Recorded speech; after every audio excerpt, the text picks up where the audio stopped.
નમસ્કાર બાળ મિત્રો, કેમ છો બધા? મજામાં ને? આજે એક નવી વાર્તા લઈને આવ્યા છીએ. વાર્તાનું નામ છે ઠગ અને કંદોઈ. અરે અરે આંટી, એ તો કેવા અઘરા નામ છે. ઠગ એટલે શું? અને આ શું બોલ્યા? કંદોઈ. કંદોઈ એટલે શું? કહું છું ભાઈ, શાંતિ રાખો ને. ઠગ એટલે જે બધાને છેતરીને એના પૈસા લઈ લે. અને કંદોઈ એટલે જે મીઠાઈ બનાવતો હોય. અત્યારે જેમ આપણે બજારમાંથી મીઠાઈના રેડી પેકેટ લઈ લઈએ છીએ ને, એવું પહેલેથી નહોતું.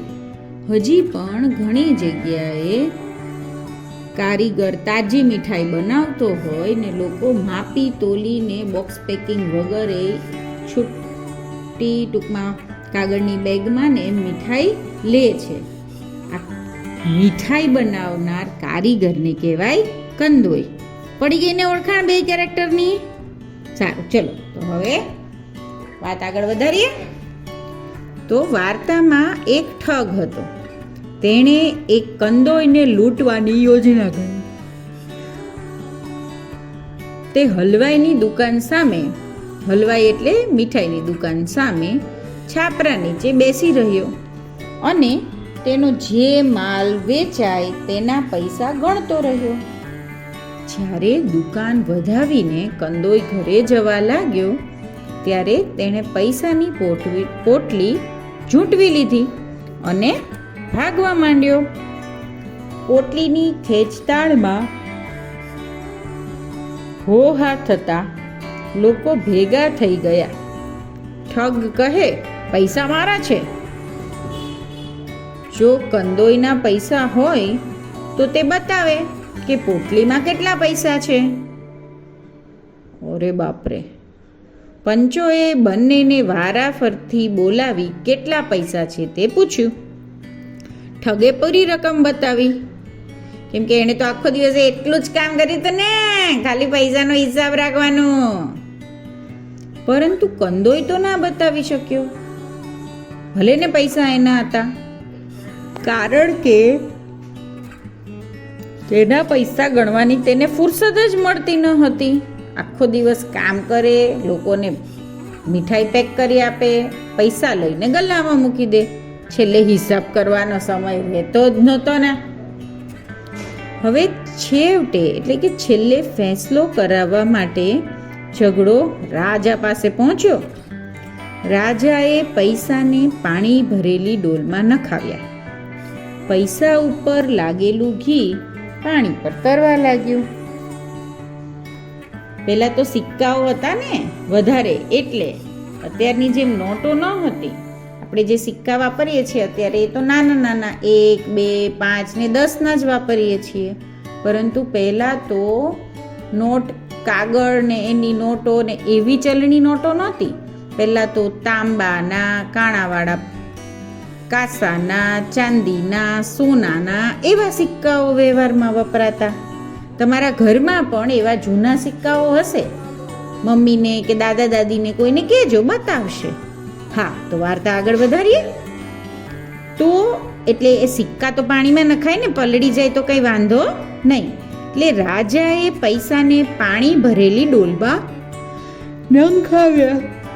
હવે એ પૈસા પર લાગેલું ઘી પાણી પર તરવા લાગ્યું.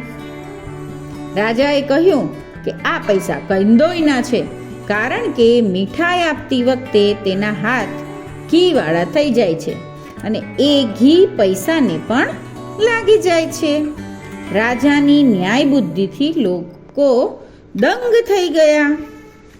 તમે પણ ટ્રાય કરી જોજો. ઘી કે તેલવાળા હાથે 1 રૂપિયાનો કે 2 રૂપિયાનો સિક્કો પાણી ભરેલા ગ્લાસમાં નાખજો.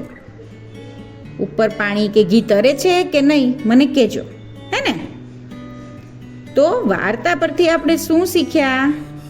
જૂઠા અને લોભી માણસોની પોલ અંતે તો ખુલી જ જાય છે અને વિજય તો સત્યનો જ થાય છે. પણ આ તો ખાલી વાર્તામાંથી શીખ્યા. એમાંથી બીજું બધું આપણે કેટલું બધું શીખ્યા, ચલો જોઈ લઈએ. એક તો ઠગ અને કંદોઈની વાર્તામાંથી આપણે ઠગ કોને કહેવાય, કંદોઈ કોને કહેવાય એ શીખ્યા. પછી ઠગ કેવી રીતે કોઈને લૂંટવાની યોજના બનાવે એનું એક એક્ઝામ્પલ જોયું કે એને ઓબ્ઝર્વ કર્યા કરે અને છેલ્લે જ્યારે પકડાય ત્યારે એના વિશે એ બાબતે એ વધારે જાણતો હોય મૂળ માલિક કરતાં. એટલે હંમેશા જે વધારે જાણતું હોય એ સાચું હોય એવું ના હોય.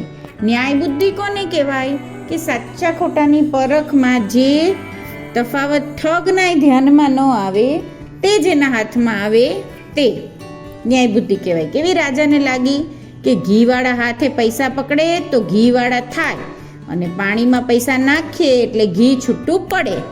તો જો કંદોયના પૈસા હોય તો પાણીમાં ઘી તેલ તરે. હા, આની પરથી યાદ આવ્યું, આ તો સાયન્સનો એક્સપેરિમેન્ટ થઈ ગયો કે પાણીમાં ઘી ને તેલ તરે. ઓરે બાપરે, એ તો કેવી રીતે? હવે એ તમારું હોમવર્ક. મને કહેજો અને ના સમજાય ને તો કમેન્ટમાં પૂછજો, હું એની નવી વાર્તા લઈને આવીશ કે તમને એવું પણ સમજાવી શકીએ આપણે. ઓકે, સમજાઈ ગયું ને? એટલે કોઈને આપણી બધી વાત નહીં કરવાની, કોઈ આપણને બધું જાણી જાય આપણું એવું નહીં રાખવાનું. ઠગ હોય તો આપણને થોડી ખબર પડે. ઓકે, અને સાચાની હંમેશા જીત થાય છે. હા, પણ તમને સાચી રીતે શોધતા આવડવું જોઈએ.